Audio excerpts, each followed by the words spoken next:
ਲਓ ਜੀ ਮਿਠਾਈ ਮੈਂ ਤੁਹਾਨੂੰ ਦੱਸਦਾ। ਦੱਸੋ ਜੀ। 50,000 ਰੁਪਇਆ ਤੁਹਾਨੂੰ ਮੈਂ ਦਿਆਂਗਾ। ਓਕੇ। ਫੈਸਲਾਬਾਦ ਦੇ ਕਿਸੇ ਵੀ ਰੋਡ ਦੇ ਉੱਪਰ, ਮੇਨ ਰੋਡ ਤੇ, ਮੈਂ ਤੈਨੂੰ ਜਿੱਥੇ ਕਵਾਂਗਾ ਉੱਥੇ ਤੂੰ 1 ਮਿੰਟ ਲੰਮੇ ਪੈ ਰਹਿਣਾ। नहीं करेगा करेगा मीठा करेगा उस्ताद जी, लेकिन शिखर दोपहर ना होवे। ਹਲਕੀ ਜੀ ਕੋ ਲਾਰੀ ਨਾਂਗੀ ਨਾ ਸਟicker ਬਣ ਜਾਣਾ। ਹਲਕੀ ਨਹੀਂ, ਮੈਂ ਤੈਨੂੰ ਪਾਉਣਾ ਉੱਥੇ ਜਿੱਥੇ ਪੂਰੀਆਂ ਸਵਾਰੀਆਂ ਦੇ ਨਾਲ ਲੱਗਦੇ। ਬ੍ਰੇਕਰ ਤੋਂ ਅੱਗੇ ਪਾ ਦਿਓ ਸਾਜੀ, ਨਹੀਂ ਨਾ ਆਵੇ। ਇਹ ਝੰਗ ਰੋਡ ਤੇ ਪਾ ਦੇਣਾ, ਉੱਥੇ ਤਾਂ ਇੱਕ ਸਪੀਡ ਬ੍ਰੇਕਰ ਤੇ ਬਿਲਕੁਲ ਲੱਗੇ ਤਾਂ ਕਿ ਉੱਤੋਂ ਹੋ ਕੇ ਇੰਜ ਵੱਜੇ ਪਚਕਾਰੀ ਨਿਕਲੇ ਠਾ ਕਰਕੇ ਕੀਮਾ ਬਣ ਜਵੇ ਜੀ ਤੇ ਮੈਂ ਤੇ 50,000 ਤੇਰਾ ਪਹੁੰਚ ਜਾਏਗਾ ਜਿੱਥੇ ਤੂੰ ਕਹੇ। ਸਾਡਾ ਕੋ ਲੱਗਣਾ ਨਾਲੇ ਕੋਲਾ ਕਾਲਾ ਤੇ ਲੱਗਣਾ। ਮਿੱਠੇ ਕੀ ਹੋ ਗਿਆ, ਬੱਚਿਆਂ ਦੀ ਜ਼ਿੰਦਗੀ ਬਣ ਜਾਣੀ 50,000। ਲਓ ਜੀ ਮੇਰੀ ਗੱਲ ਸੁਣੋ, ਜਦ ਇੱਕ ਗੱਲ ਸੁਣ ਲਓ, 10,000 ਰੁਪਇਆ ਹੁਣੇ ਇੱਥੇ ਬੈਠਾ ਦੇਣਾ, ਠੀਕ ਹੈ ਜੀ। ਹਾਂਜੀ। ਕਾਲੂ ਤੈਨੂੰ ਚਪੇੜ ਮਾਰੇਗਾ, ਤੂੰ ਸਿਰਫ ਚਪੇੜ ਖਾ ਕੇ ਤੇ ਤੂੰ ਕਹਿਣਾ ਥੈਂਕ ਯੂ ਕਾਲੂ। डन करो जी। ਓਕੇ ਹਾਂ ਮਿੱਠੇ 10,000 ਰੁਪਇਆ ਦੇਣਾ। ਮੈਨੂੰ ਤਾਂ ਸਮਝ ਨਹੀਂ ਆਉਂਦੀ ਵੀ ਸ਼ਰਤਾਂ ਕਿਹੜੀਆਂ। 10,000 ਰੁਪਇਆ ਦੇਣਾ, ਕਸਮ ਵਾਲੀ ਗੱਲ ਆ। ਕਾਲੂ ਸਹੀ ਚਪੇੜ ਮਾਰੇਗਾ ਜਿਵੇਂ ਗੁੱਸੇ 'ਚ ਮਾਰੀ ਦੀ ਆ। ਨਹੀਂ ਉਹ ਸੱਦ, ਉਹ ਸ਼ੁਗਲ ਚ ਮਾਰੇ ਬੰਦਾ ਮਰਨ ਵਾਲਾ ਇਹਦਾ। ਸੁਣ ਲਾ, ਤੇ ਚਪੇੜ ਖਾ ਕੇ ਤੇ ਤੂੰ ਕਾਲੂ ਨੂੰ ਹੱਸ ਕੇ ਕਹਿਣਾ ਥੈਂਕ ਯੂ। ਮੈਂ ਹੱਸ ਕੇ ਸ਼ਰਤ ਨਹੀਂ ਓਕੇ ਕਰਨੇ ਆ।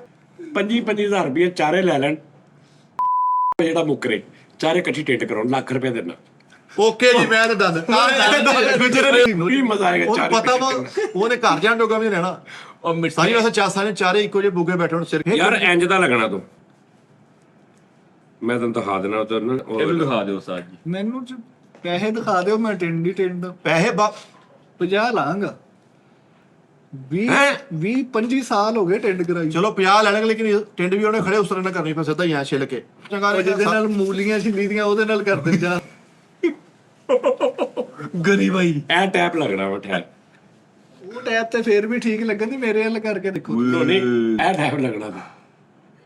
ਆ ਦੇ ਨਹੀਂ ਸਾਜੀ ਨਹੀਂ ਯਾਰ, ਨਹੀਂ ਯਾਰ। ਮਿੱਟੇ ਤੂੰ ਆ ਟੈਪ ਲੱਗਣਾ ਥੱਲੇ ਕਰ ਹਾਂ।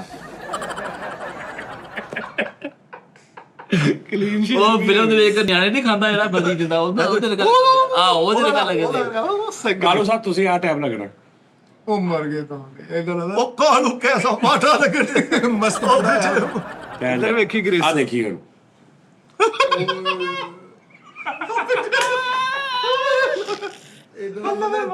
ਕੈਸਾ ਜਰਕਾਨੀ ਅੱਛਾ ਪਤਾ ਕੀ ਗੱਲ ਆ, ਮੈਂ ਤਾਂ ਦੱਸਦਾ, ਉੱਤੇ ਤੁਸੀਂ ਪਾ ਲਓ ਨਾ ਵਾਈਟ ਕਲਰ ਦੀ, ਯਾਰ ਸੋਹਣੇ ਲੱਗੋਗੇ। ਚਾਲੀ ਟੋਪੀ ਪਾਈ ਹੋਵੇ ਇਹਦੇ ਚਾਰੇ ਜਾਨੇ ਇਕੱਠੇ ਐ ਜੁਮੇ ਦੇ ਜੁਮਾ ਪੜਨ ਜਾ ਰਹੇ ਸਾਰੀ ਵਿਕਰਮਕਾਰ ਹੋ ਰਿਹਾ। ਹਾਂ।